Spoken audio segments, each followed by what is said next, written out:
Hello guys, आज म घरको बरन्डामा बसेर पानी परेको रमाइलो दृश्य हेरिरहेको छु।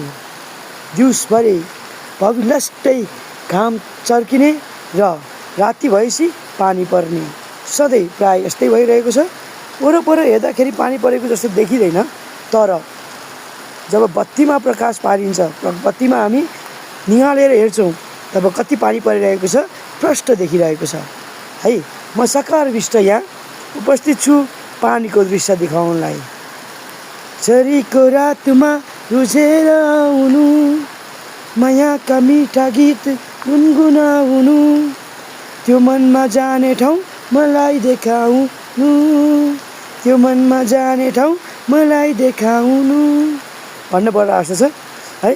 झरी पर्यो, मजा आइरहेको छ, वेदर पनि कुल भइरहेको छ। दिउँसो पानी परेको वेदर थियो, त्यो पानी परेको वेदरलाई पुरा कभर अप गर्नको लागि राति चाहिँ शीतलसँग सुत्न पाइने भयो क्या। यति पानी परेपछि शीतलसँग सुत्न पाइन्छ। राति यतिकै पानी पऱ्यो भने त ठिकै हो, तर ठुलो पानी पऱ्यो भने चाहिँ ठुलो विध्वंस गर्छ। ठुलो पानी नपरोस्, यतिसम्म पर्दाखेरि चाहिँ आनन्दै मजा आउँछ। Hope you are enjoying this है। Don't forget to subscribe, don't forget to like, and if you want to you can comment also है। ठिक छ, जसले कमेन्ट गर्छ उनीहरूलाई चाहिँ सब्सक्राइब ब्याक पनि आउनेवाला छ है त।